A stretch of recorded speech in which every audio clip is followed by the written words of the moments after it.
हमारे देश के सबसे टॉप एग्जाम नीट का हाल तो आप देख ही रहे हो।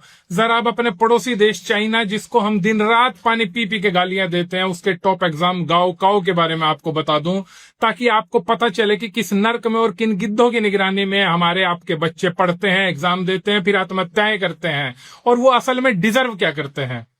गाओकाओ चाइना में होने वाला सबसे टॉप और दुनिया का सबसे बड़ा और सबसे मुश्किल एग्जाम है। गाओकाओ अगले महीने से शुरू होगा और ये हर साल चाइना में होता है। ये एग्जाम पिछले साल 1,30,00,000 से ज्यादा बच्चों ने दिया।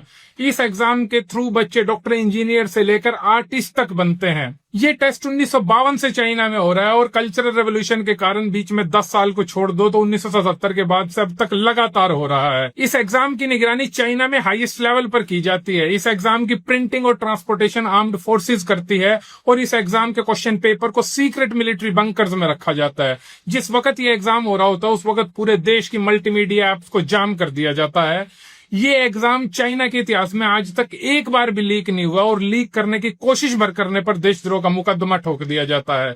चाइना के गरीब परिवारों के लिए ये एग्जाम लाइफ चेंजर माना जाता है और इस एग्जाम को पास करना पूरे परिवार के गरीबी से निकलने की गारंटी है। जिस वक्त ये एग्जाम चल रहा होता है उस वक्त पूरे चाइना में नॉइस कंट्रोल मेजर्स इंप्लीमेंट कर दिए जाते हैं। सभी एग्जाम सेंटर्स को साइलेंट जोन डिक्लेयर कर दिया जाता है। सभी कंस्ट्रक्शन साइट बंद कर दी जाती है। ट्रैफिक डाइवर्ट कर दिया जाता है। पूरे देश में हर एक एग्जाम सेंटर पर एम्बुलेंस बैकअप अवेलेबल करवा दिया जाता है। किसी भी तरीके की कोई इनकन्वीनियंस किसी भी बच्चे को नहीं होने दी जाती है।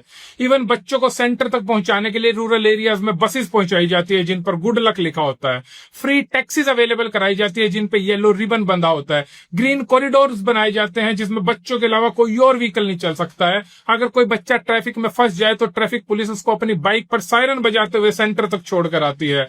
जो बच्चे दूर से आते हैं उनके लिए एग्जाम सेंटर के पास हॉस्टल्स या डॉर्मिटरीज बनाई जाती है जहां पर किसी तरीके का कोई शोर नहीं होता और एग्जाम सेंटर वॉकिंग डिस्टेंस पर ही होता है। टोटल मार के पूरे देश में गजब का माहौल बना दिया जाता है। पूरे देश में एक सेंस भर दी जाती है कि जैसे बच्चों का एग्जाम एक नेशनल ड्यूटी है। इस एग्जाम की वैल्यू इतनी ज्यादा है कि अमेरिका, इंग्लैंड, कनाडा, ऑस्ट्रेलिया जैसे देशों की यूनिवर्सिटीज गाओकाओ टेस्ट के स्कोर को एक्सेप्ट करती हैं। यानी कि सिर्फ गाओकाओ के स्कोर के बेसिस पर अपने यहाँ डायरेक्ट एडमिशन दे देती हैं बिना किसी एडिशनल एग्जाम या इंटरव्यू के। इतना सुनने के बाद अब आप अपने देश के बारे में और अपने बच्चों के बारे में सोचो और अपने मुंह पे थप्पड़ मारो, अपना सिर पीट लो। जिस देश में दुनिया के जाने माने इकोनॉमिस्ट को प्रधानमंत्री की कुर्सी से हटाकर एक ऐसे आदमी को बिठा दिया गया हो जिसकी अपने ही डिग्री पर सवाल है, जिसको हिंदू मुसलमान के अलावा आता कुछ नहीं है, जो झूठ बोलने में नंबर 1 है, उस देश के लोग यही डिजर्व करते हैं। उनको यही मिलना चाहिए। अगर आप चाहते हैं कि स्थितियों में जरा से भी बदलाहट आए तो कुछ करो, वरना यूं ही मरते रहो। डू और डाई। जय हिंद।